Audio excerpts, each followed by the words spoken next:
It was really extreme, though, because it was more extreme than the 70s. Now, you didn't have to go to a theater. You can watch it in your house. There wasn't 3 scenes, you got 4 scenes.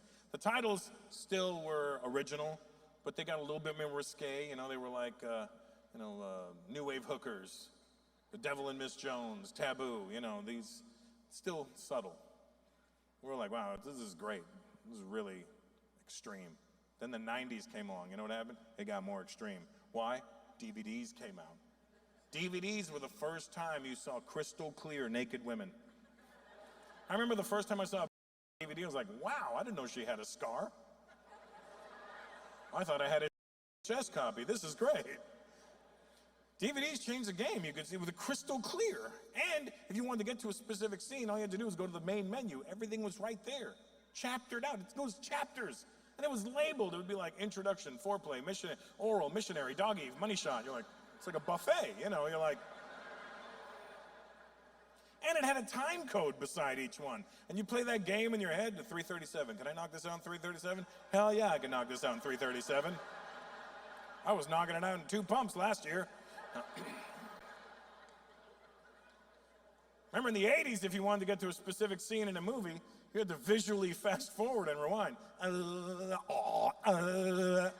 Wait a minute, rewind that.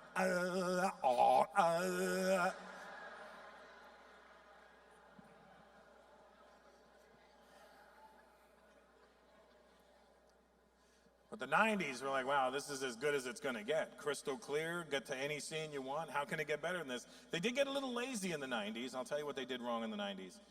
70s and 80s, they gave movies original movie titles. 90s, you know what they did? They took real movie titles and flipped them into titles. So it'd be like Men in Black Women, Charlie's Anals, Forrest Hump, Edward Penis Hands, Shaving Ryan's Privates, you know, all the classics. All the classics.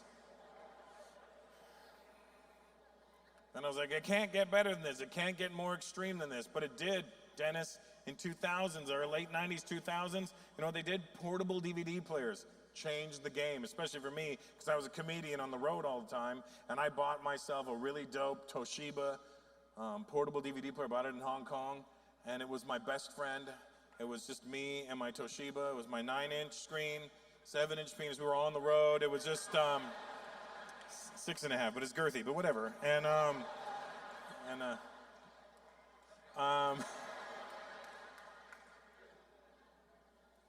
But it was the best, you know. I had my booklet with me with CDs, DVDs, and STDs all in one place, you know.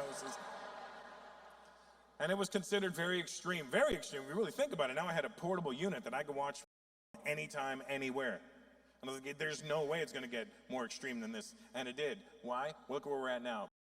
Anybody at any moment, don't do it, but anybody at any moment could whip out their phone. Dennis is dying to do this. Don't, Dennis. I'm just saying.